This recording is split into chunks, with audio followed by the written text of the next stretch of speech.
See, Chad, this is exactly why we don't have scripts. Because like here's my big thing with scripting, right? If there's no scripting, you can't fuck up. I can't mess up anywhere, right? So that's why you ask, like, hey, what are we talking about? I'm like, who knows? I just clicked live. I'm like, let's go. Let's get it going. You got me off guard, too. And I was just like, man, I got you. Also, the music starts. You can't even see me anymore. So we're really just going. You got me plugged in. I'm good with it. What's up? Yeah, man. But, Live with Leaders, what we like doing here, what I like doing, I love bringing on people that are leaders within this industry that have a great story and are doing things with a passion. And, man, I'll tell you what, every time I'm on the phone with Tad, we are laughing. We're having a good time. There's passion behind it, and that's why I want to bring you on. So what's going on, Tad? Man, just trying to live life and try to keep up with you. But, Tad, I mean, so on this title, of course, I want to touch on this a little bit. From professional race car driver to real estate icon. So why don't you tell us a little bit about the former, the race car life? Tell us a little bit about that. Yeah, I guess I grew up racing. It was something that I was pretty passionate about. When people ask, I just tell them that I was born in a race car. And my dad always did it, and I thought it was just something that was pretty cool for me. So grew up in a junior dragster. Yeah. From there, got into some more of like some bracket racing. So basically, like, we would show up to the racetrack and they'd be like, oh dang, Tad's here. And then my dad, he was kind of a hitter too. So like we'd show up to different tracks and they're just like, yo, get out of here, but I actually had a pink and a purple car. So everyone was just like, oh, what's this guy doing with the pink?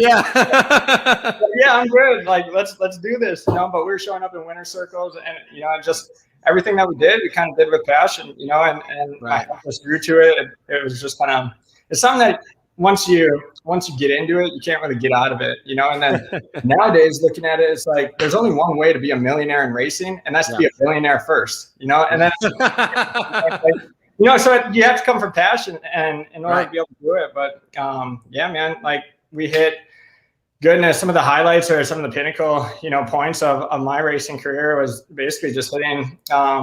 When I was 17 years old, I I doubled up track championships. I had like Saturday points championship and then Sunday points and then Sunday jackpot. And then we had this big race of champions event down in like Topeka, Kansas or something. And I'm up from the Midwest. So like traveling the country when you're 16, 17 years old, I was like, oh, you guys. That's pretty badass. Yeah. Yeah. So it was good. And then showed up down there, ended up in the race of the champions final. And then made it down to like final 8 of 364 cars. They're like, Tad, you got to race the high school class. I was like, no, I want to race pro. Like, get out of here. Like, school blocks, I want to race the big dogs. That's what it was. And now, ever since, it's just, man, I just kind of took a step back just so I can focus on, developing and then taking care of more people. So, man, so I heard a rumor. I never thought it was true, but the more I got to know you and your personality, I'm like, it might be. I heard Talladega Nights was roughly based off you. How true is that? I wish. He said, if you ain't first, you're last. Tad Larson. Pretty much. Yeah, and everything inside drag racing, it's all about being consistent. So that's where, I just kind of adopted that, and consistency is key in everything we do in life. So it's just like, hey, who can maintain consistency the most and be the most successful? So yeah. Man, how fast are you going around those racetracks? I mean, I probably how fast are you going around those racetracks? Yeah, so my mom hated this. I was 8 years old, and I had to keep it a secret. Wait, hold on, you were 8 years old. Yeah, I was 8, and then I had to keep this a secret, and I was like, for the longest time, I was like, when is a good time to tell my mom that I'm actually racing, like going to the racetrack and showing up, because she thought it was unsafe. And nowadays there are different protections in place, but when I was 8 years old, I was about 70 miles an hour, like alone in the car. And then they're just like, now they have new rules and protection. So when you're 8, you can only do like 55 or 50. You can only do 55, right? Yeah. But then eventually, I started winning, and I was like, hey, Mom, guess what? I'm starting to win. And she's like, well, I still disapprove of it if I'm not there. So I was like, all right, well, I'm going to keep winning. Let's go. Right. But now it's like, we do a quarter mile in probably, roughly 9 seconds, but that's not even fast anymore. There's 6-7 second cars that are doing, $180 at the traps or 200 at the traps that are just like normal street cars, Right. So you were racing from 8. So when did you start racing? Was that 8 years old? Yeah. I got my first race car when I was 8 years old, and then just kind of plugged away at it, So I'm thinking race car, like how big was this race car? Was it like an actual size, full size car? It's a junior dragster. Mine was a Dan Cocktail build. So it was a little skinny rail, Okay. We launched at the start and then head straight, but a lot of it, people didn't understand. It's just like the first one there. No, it was in brackets. So it was like the first one there, but it depended on a lot of different aspects and leaving, consistency, how the car was set up, all that good stuff. Right. So. Man, because I'm picturing in my head, like, all right, 8-year-old in a car. I'm picturing like the bricks, like up, like the wood blocks, so you can like reach the pedals, and like everything. I'm thinking you rigged this car so you can go around the track, man. But that's pretty cool, man. Being 8 years old. So let's get that. How much of that transitioned you into real estate, like if any? Oh man, I would say mostly about consistency and then just following your heart. Following your heart and doing whatever you have to do in order to show up. I often tell my people that I had no other choice than to go racing. And those who actually, I spent a little time getting to know me, they kind of just look at me and they're like, Tad, you're just like a pretty boy. What have you gone through yet? All right, let's chat. I want to spread some knowledge real quick, but right. Hey man, go ahead. Yeah. Yeah. Now a lot of it is just, consistency is key, and that's everything in life. The more we can be consistent, the more we can see our progress and then be able to track our progress and then look forward to the future. So, everything that I did in there, whether it was from leaving on time, we had the tree breaking down in half-second intervals, and then perfect light is 0.000. And, I'd be under heavy pressure during like some of the biggest events, and this dude, his name is Mike Castile, and like shout out to my boy Mike because he's a killer. The Castilles, they've grown up racing, they've been doing it for 50 years, and anytime that I'd show up with him, he's just like, Tad, you're always under pressure, because we'd always end up like in the final or something. Yeah. And then he's like, Tad, you're always under pressure, and like my car wouldn't start, the battery wasn't taking a charge, or like we were out of fuel or something silly, and then I'd still get there, and then we'd cut a light, and just tree him. He's like, Tad, I don't know how the hell you do it, but like me sometimes. I'm like, hey, I got this pressure thing. It's good. But nowadays it's just like, just staying cool and keeping your composure and staying collective, in some of the hardest and most challenging times, and then just believing in yourself, telling yourself that you got it and push yourself through it. So. Man, because I mean, even Tadalicious, for those of you out there that don't know, like you call him Tadalicious, that's what his real nickname is. But Tad, like you just said, like staying under pressure, like you've had to grow up quick, right? You've been able to go through a lot and be able to get into this. Well, can you talk to us a little bit about that? I mean, even driving a freaking car at 8 years old, like who does that, right? Yeah. Oh man, where do we start? Do we start in the childhood? Do we start in what age do we hit in? Hey man, you tell me. It's your show now. Oh boy. Hold on, let me get my breath real quick. Yeah, right.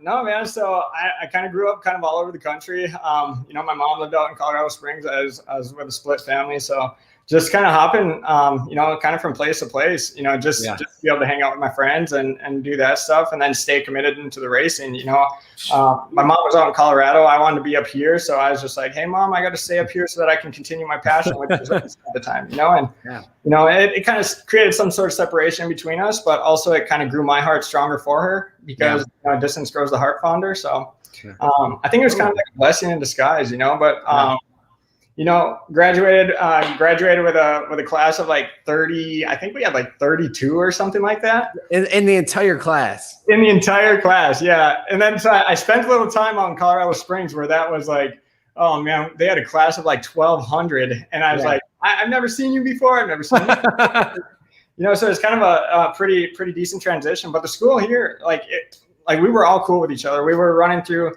like state championships in basketball, football, and then track too.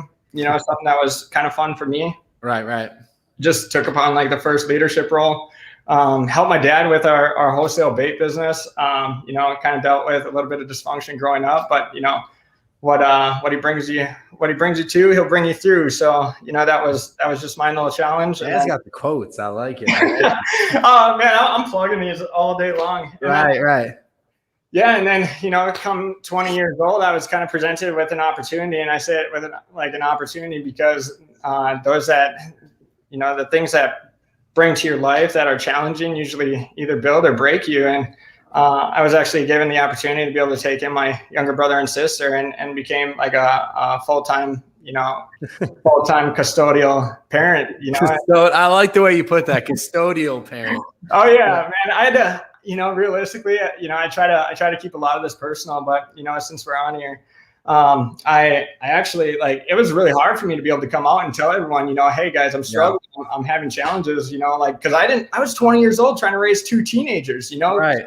Therapy. You're still trying to grow up yourself. Exactly. You're still trying to learn a bunch of shit, yet you're trying to take care of 2 teenagers. Yeah. And you said you were 20 years old? Yeah, I was 20 years old. Yeah. And CPS basically calls me up and they're like, hey, Ted, you have 24 hours to make a decision. Otherwise, your little brother and sister are going to go through foster care. And I was like, whoa.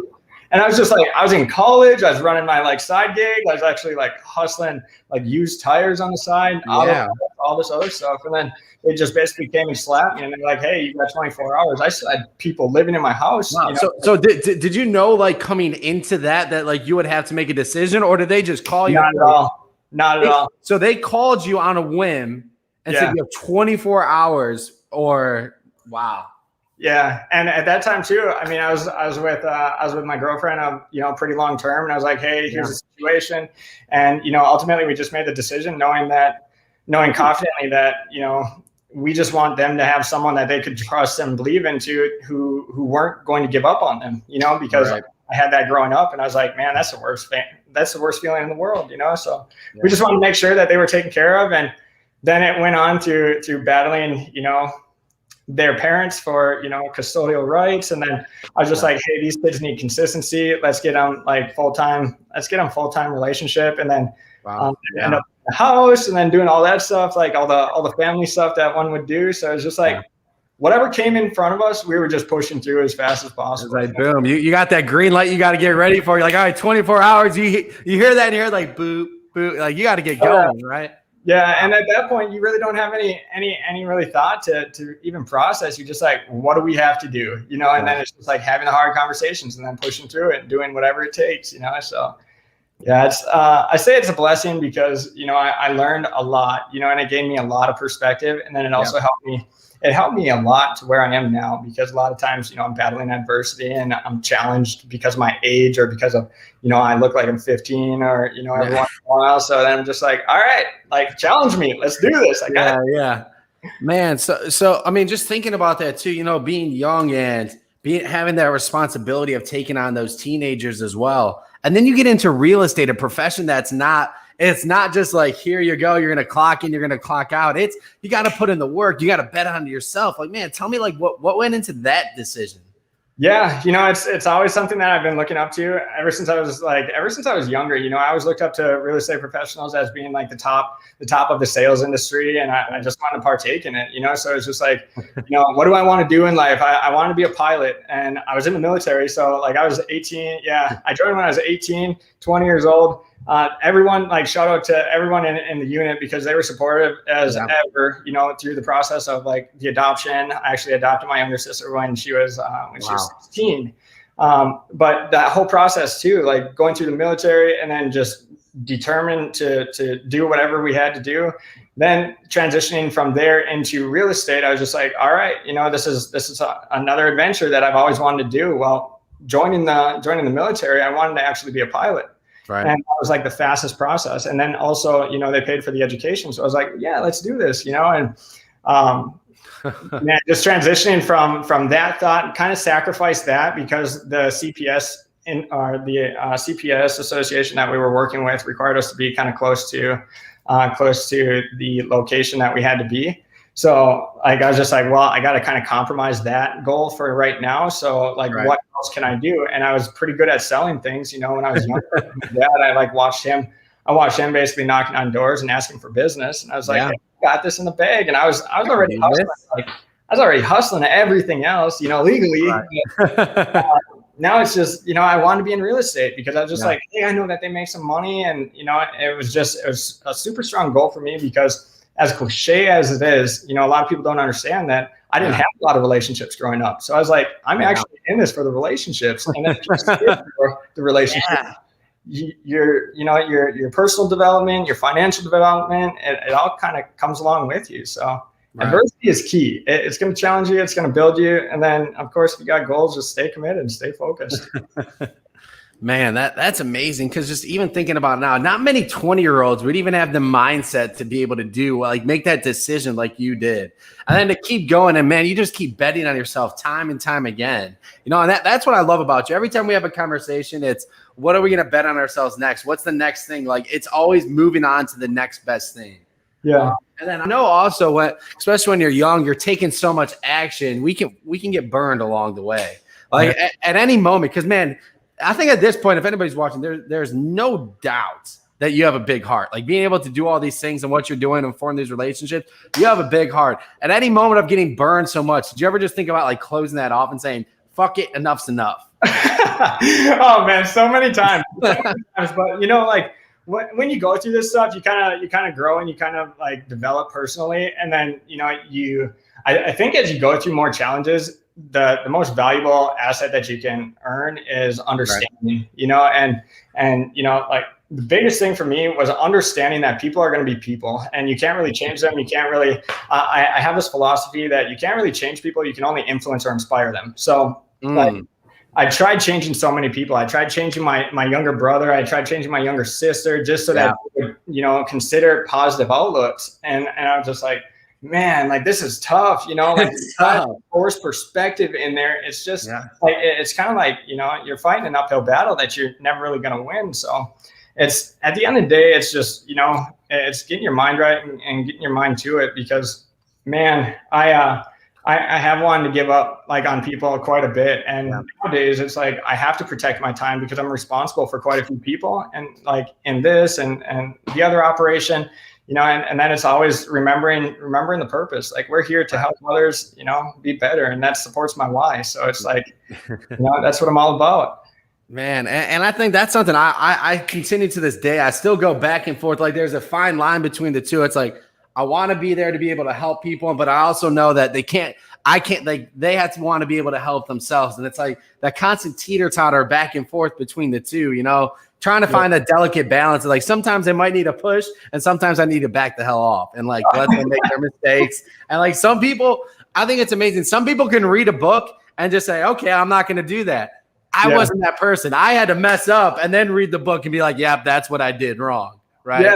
That failureship is bliss, you know, and failure is bliss for sure. You know, like I've even recently, I have a younger, a guy who's younger than I am that I look up to as a mentor in my world. And you know, oh, thanks, Pat. No, I'm just kidding. We actually just had a small little coaching call in, and he's like, "Oh, Ted, like, you know, sometimes you just got to understand that, you know, with time, everything's going to fall in place. So don't force it, you know." And I was taught even growing up, if there's pressure, there's danger. So like, just keep that on your, you know, stay on your toes, but understand like you can't control everything. And sometimes it's going to be all right, you know? Right. That's good. Man, so Tad, coming into this 2021, what are some things that you're doing differently? You know, because now I guess you could say we've had a year to make this transition with whatever the hell is going on with this virtual economy, virtual world, all these things going on. So what are some of those things that you're doing differently coming into this new year? Ooh, yeah. Ooh. Trying to just maintain my focus, you know, like for the longest time. And then of course, boundaries, and then, you know, so maintaining boundaries, but exceeding certain others. And it's kind of important because, you know, understanding that with change, with growth requires change. And that sometimes requires you to get outside your comfort zone. And then also like the whole boundary aspect is understanding where I need to maintain myself, and then so that we can ultimately grow. And at you know, so many times in the past, and this will lead into it, but so many times in the past, I've wanted to just help one person or help two people. Well, if I focus on what my daily responsibilities are, that allows me to be able to be available for far more people, help a lot more people. So it's kind of like that saying where, you know, in order to help others, you must help yourself first, you know, and then I was just like, no, that's selfish. I can't deal with that. But, staying within the boundaries and staying within the goals. And then also setting those up so that we can, you know, that they're just a little bit outreachable. So a lot of that has kind of led me into, and I don't know if we can like talk about EXP or anything at all. Talk but about whatever you want. oh man. So like business is booming, and that's all I got to say. And what I've learned is proper alignment and choosing your people very wisely, you know, and Jim Rohn had said something about you're the average of the 5 people that you spend most time around. So I'm like, oh my goodness. All right. So I was introducing to Brian Culhane, and then some of the ballers inside of EXP. Well, I'm sorry. I don't mean like if y'all think that's offensive or whatnot, I don't mean to label y'all. I mean, I personally take offense to it. I can't speak to anyone else outside of this, but you know, that's fine. You know, come on my show and stop. Yeah. Do what you want, Tad. Yeah. Gosh dang. All right. Well, here we go. No. All right. The gloves are coming off. All right. Yeah. Yeah. You know, and proper alignment, you know, and then just continuing to set your best example and do your best to help other people, you know, and so some of the stuff that we're doing differently is thinking different, you know, and I was part of a couple of traditional brokerage models in the past, and you know, just aligned myself with a different perspective, and I was so biased because I was always influenced and I was always discouraged. And I was just like, gosh, dang, hold on. This is the same thing I've been doing my entire life. And like, I expect to be different. You know, Albert Einstein, he labeled something as like the definition of insanity is doing the same thing and expecting a different result. I was like, gosh, dang it. Like here I am going insane, you know? But no, so it's just being different, you know, and even joining EXP, I was one of the first agents up in the Midwest or up around here to join. And, you know, just having the conversations, letting people know who you are and letting them know that you're here to help them. And not being too salesy. You know, I post a lot of stuff about, you know, just facts, and then I wait for others to come in and reach out and ask questions. Right.